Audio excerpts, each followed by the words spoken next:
Welcome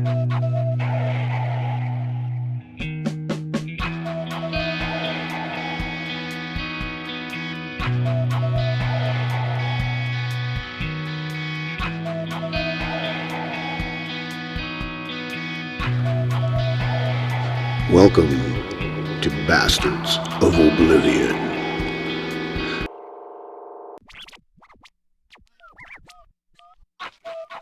The Bastards of Oblivion, Episode 6, The Clones of Baby Hitler, Part 4. Corn Pop was a bad dude. Previously, in the last episode, which is the one before this one, I had been lured to act as a babysitter while Petty Officer Stevens tried to get his rocks off.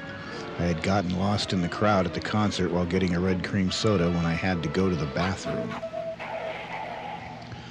I was on board the mothership. It was amazing. Someday you have got to see this, but that's not what I want to talk about.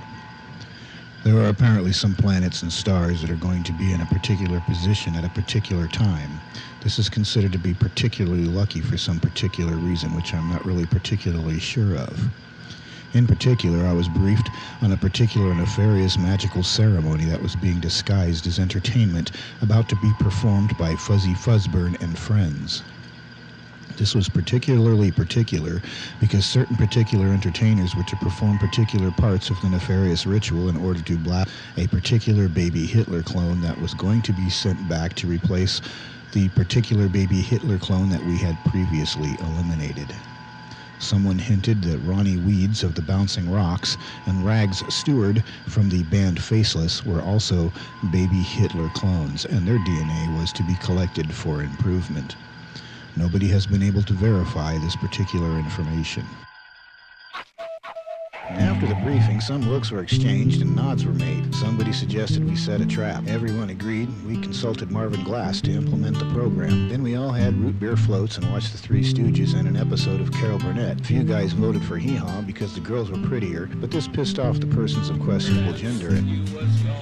A short time after I successfully ditched Stevens and the girls, Sheila apparently started histrionically expressing her displeasure that I had ditched her daughter.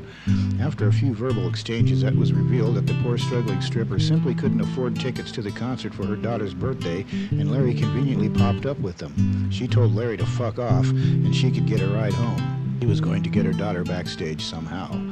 Larry left them both there and figured that I was a big boy and I could fend for myself.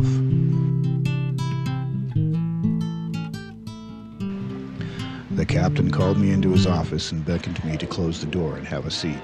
Trinity, you know I appreciate the work you do for me here in the mundane world. Yes, sir. I'm aware that you are one of the Bastards of Oblivion. My heart jumped. Excuse me? It's okay, Airman. I have known this since before you went to boot camp. I waited to hear that stupid noise and find myself somewhere else, but it didn't happen. I was kind of thankful for that.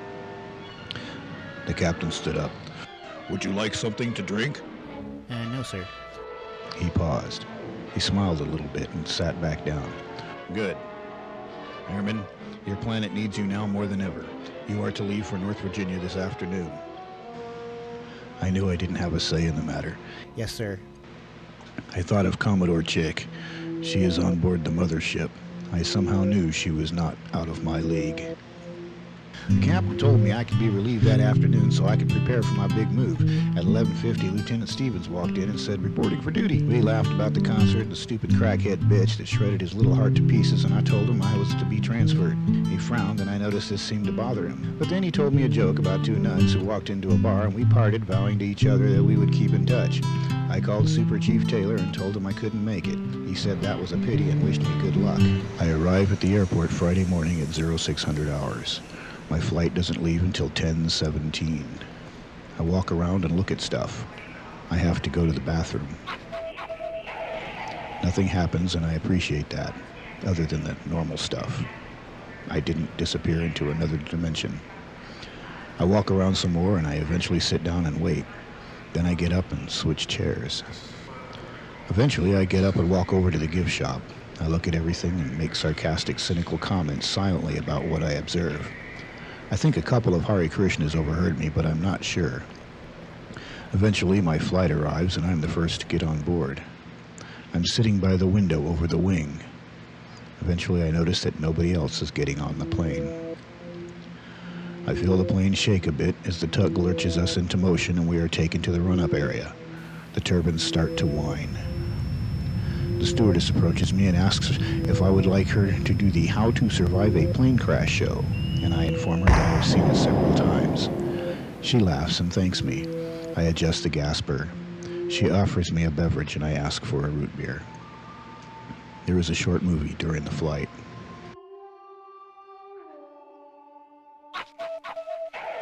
I check in at the base and all that stuff and did a whole bunch of things I don't necessarily need to concern you with. Besides that, it would take too long to talk about them. So the next day I am escorted to an undisclosed location. I am to be briefed for an upcoming mission. They give me a glass of ice water and tell me I should use the restroom. I had originally scribbled something down just for appearances, but it turned out to be glossolalia. On Earth, it had been translated that all air traffic in the entire world was to be temporarily grounded. The following is translated from the original glossolalia from the Akashic Library of the Onirosphere during a traveling revival show put on by a snake oil salesman in 1882 in using 2 or 3 Pentecostal preachers and a student of Aleister Crowley. Immediately following the turn of the next century, there will be a series of seemingly random occurrences which will be a consequence of the mission you have been volunteered for. This phenomenon is known as the Mandela effect. Because of this phenomenon, the information in this document is considered to be faulty, if not completely unreliable. The content of this transmission is liable to change without notice. Original, unredacted, and full disclosure is accessible only through proper security clearance from the Akashic Library of the Onirosphere. The mission is to rescue a man named Nelson Mandela. The Empire of the Black Sun, aka the Dark Star, had kidnapped the young boy and let's go back. The mission is to rescue a man named Nelson Mandela. The Empire of the Black Sun, aka the Dark Star, had kidnapped the young boy and replaced him with a baby Hitler clone. The clone was defeated and Mr. Mandela was eventually restored to the proper timeline. The circumstances surrounding the event are stretched out over almost an entire century, and even today the effects are still being felt as things that were once true are no longer true and vice versa. It is so convoluted and obfuscated that we are just resolved to accept that the mission is what it is, and so far so good.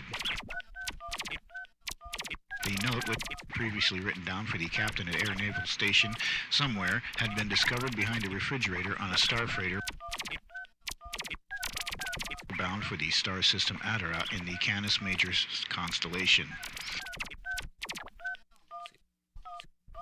It was deciphered by the Black Sun as a recipe for tabbouleh, and that the bastards of Oblivion had successfully killed 2 baby Hitler clones during this mission. It is rumored that the tabbouleh had too much bulgur wheat, and they foibled our capers. When I stepped out of the bathroom after the briefing, I went back to the room where my ice water was waiting for me. I mused over what I had just learned and was more confused than ever. I suddenly had to go to the bathroom for real, and I wondered if there was something they forgot. I returned to the bathroom and everything was normal and mundane. It was not a summons, I merely had to pee. So I went back again to wait in the office. A man walked in. Are you Trinity? He wants to know. Don't be a smartass. He hands me a piece of paper with a map on it. There is a note that read, 1, 2, 3, 4 hours. I looked up at the young ensign. I'm not sure, but he appears to be wearing eyeliner. And don't be late.